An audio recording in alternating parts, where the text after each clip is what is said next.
Y David se angustió mucho porque el pueblo hablaba de apedrearlo, pues todo el pueblo estaba en amargura de alma, cada uno por sus hijos y por sus hijas.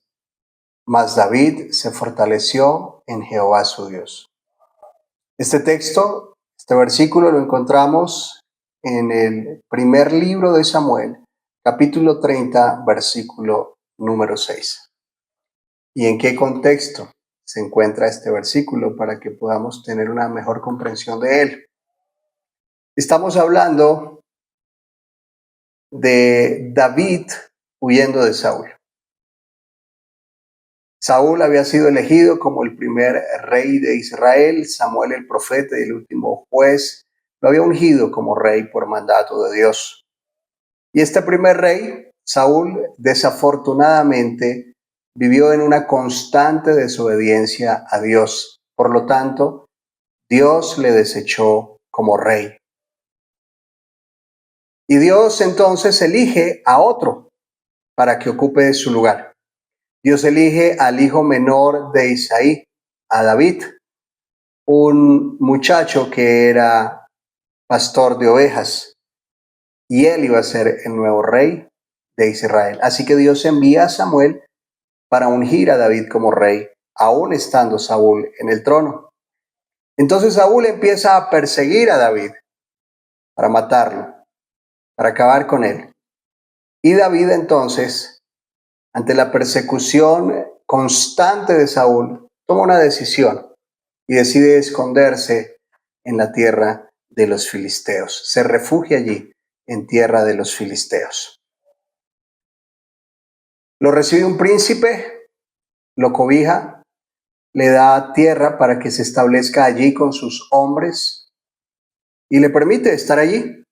Algún día entonces los príncipes, después de un tiempo, los príncipes de los filisteos van a hacer guerra contra Saúl. Suben con su pueblo para hacer guerra contra Israel, contra Saúl.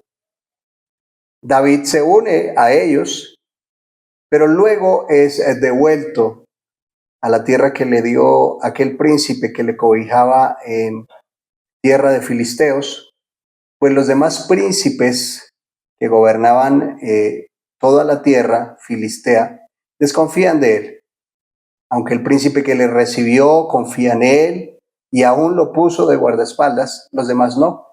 Entonces es devuelto a su tierra para que no pelee con ellos por miedo a que se rebele contra ellos en la guerra.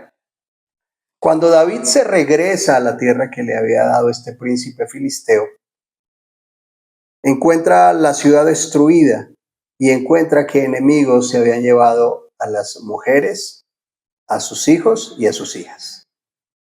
Todos junto con David. David y sus hombres habían perdido a sus mujeres, hijos e hijas. Y la ciudad donde estaban ellos había sido destruida, había sido quemada. Por supuesto que David cae en angustia, porque había perdido a su familia, Y no solo eso, sino que también se sumaba a esta angustia que sus hombres ahora querían apedrearlo a causa de su amargura, a causa de su dolor. Es en ese contexto que encontramos entonces este versículo. Y David se angustió mucho porque el pueblo hablaba de apedrearlo, pues todo el pueblo estaba en amargura de alma, cada uno por sus hijos, por sus hijas.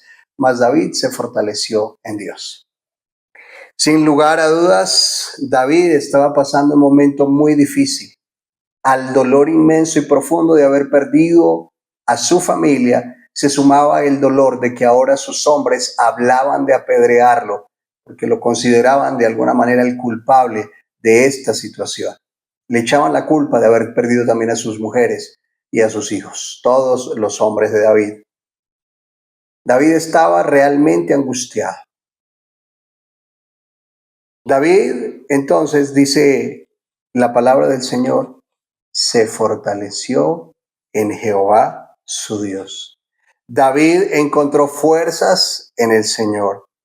David encontró consuelo y energía en Dios. No se dejó hundir en el foso de la depresión. No permitió que la angustia acabara con él. y buscó fortalecerse en Dios. La pregunta es, en este momento, ¿en quién está tu fortaleza? ¿En quién o en qué encuentras tú consuelo cuando estás en momentos de angustia y de dificultad? Cuando te sientes agobiado, cuando te sientes oprimido, cuando te sientes angustiado, ¿a qué o a quién acudes? ¿A quién acudes? ¿A quién vas en momentos de angustia, de dolor, de desesperanza? ¿A qué? Haz como David. Es nuestro camino como creyentes siempre encontrar fortaleza en el Señor. Que el Señor sea la fuente de nuestra fortaleza. Que el Señor sea esa fuente donde encontramos consuelo cuando viene la angustia, el dolor y la dificultad. No olvidemos esto, que siempre debemos volvernos a Él en momentos de angustia. Bendiciones para todos.